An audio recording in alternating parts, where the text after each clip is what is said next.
these videos, I present some of the most important philosophy books according to a survey done in 2003 by Filosofie Magazine in the Netherlands. What I do is I present the work, something about the author and the context in which it was written, then I present some of the most important highlights of the book, and I try and point out why it's so important and why it's still worth reading it today. And this time I'm presenting quite a surprising entry. It's not an author that everybody really knows or reads or comments on in everyday philosophical practice. In fact, I myself had to actually go out and read the book for the first time to make this video. But on the other hand, it's not that surprising an entry because it deals with one of the most important events of contemporary history, that of Auschwitz and the Second World War. I'm talking about In the Face of the Extreme, written by the Bulgarian author Tzvetan Todorov. Todorov was born in 1939 in Bulgaria, in Sofia, a country which from 1946 to 1989 fell under Soviet communist rule. Todorov himself left actually for France in 1963, where he spent the rest of his life. He was actually became a national citizen in 1973. And Todorov dedicated most of his work to literary critique, linguistics, but also philosophy and a lot of other topics. A central theme in his work is the question of humanism and the question of the other. One notable book that he wrote dedicated to this topic is The Conquest of America, which is dedicated to this encounter with the other during the first era of colonization in the Americas.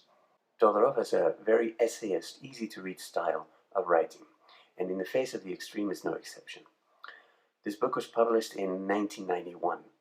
That means it came out some 2 years after the collapse of the Soviet regime in Russia and of socialism in Bulgaria, his home country. And although the main focus is on National Socialism and the trauma of the Second World War, communism is never really far away. A common modern assumption that Todorov will seek to criticize is that of man as being a selfish, cowardly creature who considers others only on a contractual basis for their self-interest, much like Hobbes would present in his Leviathan. In this book, the author will seek to find a basis for morality, one that shows in extreme situations, but that, according to the author, is always present in normal times as well. And the basis of that morality will be in responsibility, in a sense of care for others, and in the possibility of extreme altruism. Todorov will first of all consider that neither vice nor virtue is something innate, but that it's something that we can work on and that society can pull out of us. Vices, on the one hand, are not always the monstrosities of evil that we think they are. Very often, vice or evil is something very banal. Todorov is close here to what Hannah Arendt will study in her work on Eichmann. Virtues, on the other hand, do not always need to refer to grand actions of heroes, but very often can refer to everyday life acts of everyday life people. And so at this point, Todorov will use a variety of examples of everyday people like you and me who can turn out to be unexpected everyday heroes. One example is Sasha Pechersky, who led a rebellion in what was at the time an extermination camp of Sobibor. And Todorov insists that Pechersky had nothing of a hero before the whole situation he found himself in. Before the war, he was actually a music student and an amateur artist, with absolutely no reason for us to expect that he would become some sort of a hero later on. And yet, during the war, in Sobibor, when a prisoner, he helped 400 prisoners escape and subsequently joined the resistance and played a key role in many ways.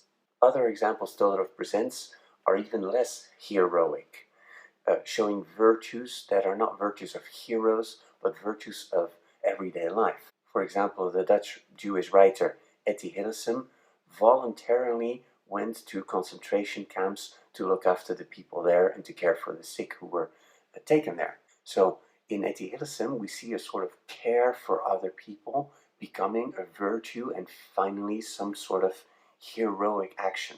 By the way, it's worth distinguishing this virtue of care from something like solidarity, which according to Todorov is much more a political act rather than a virtue of a person, most notably because it is reserved for members of the same group. Now these and many other examples of various virtues, Todorov presents them in the context of the concentration camps and the extermination camps of Nazi Germany.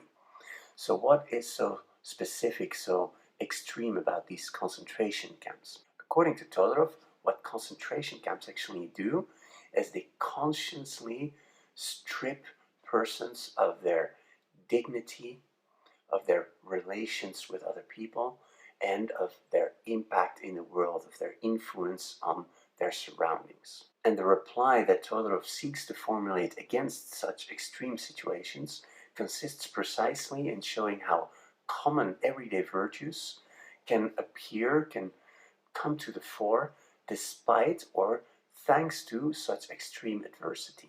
Now, moving beyond the context of extermination camps and the Second World War, the major problem of modernity in our age, according to Todorov, is that of totalitarianism. Questions he wants to throw up are: how can totalitarian regimes happen? How is responsibility managed? Who is the guilty party in these regimes? And answers to these questions appear when we look at how totalitarian regimes operate. The first step is that people are progressively relieved of any responsibility. Subsequently, the people, the agents in that regime, are reduced to an instrumental kind of thinking. Agents in a totalitarian regime are reduced to think about how they do things and not what it is they are doing.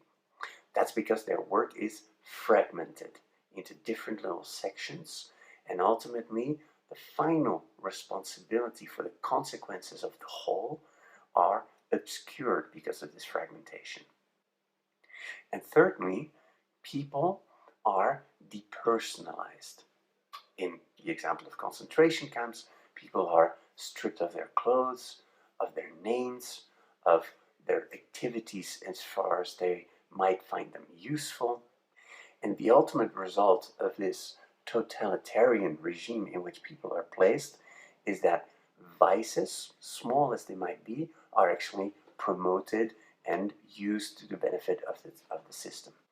There is, of course, a striking similarity between totalitarianism and modern-day bureaucracies, where in the same way or very similarly, there is no responsibility, there is a promotion of instrumental thought, and identities are denied. When we ask the question what we should do against such totalitarian regimes or totalitarian tendencies in modern-day society, one thing he doesn't want to promote is subscribing to a long Christian tradition of appreciating suffering rather than action. And in this case, we just mentioned Etty Hillesum.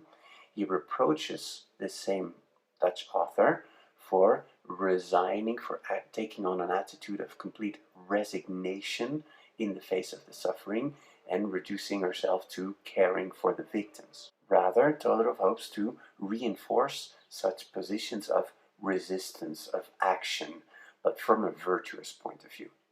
And from a virtuous point of view, acting against a totalitarian regime does not necessarily require one to become a hero. It can also be promoting those everyday virtues and those everyday actions that make one a small individual hero. And another strategy that Todorov promotes and that he himself actually takes on is to subscribe to the importance of testimonies.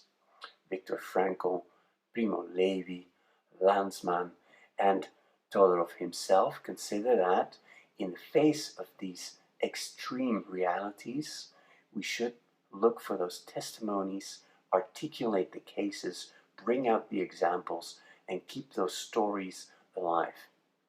When we ask why still read Tzvetan Todorov's Facing the Extreme Today, there's actually two sides to the answer.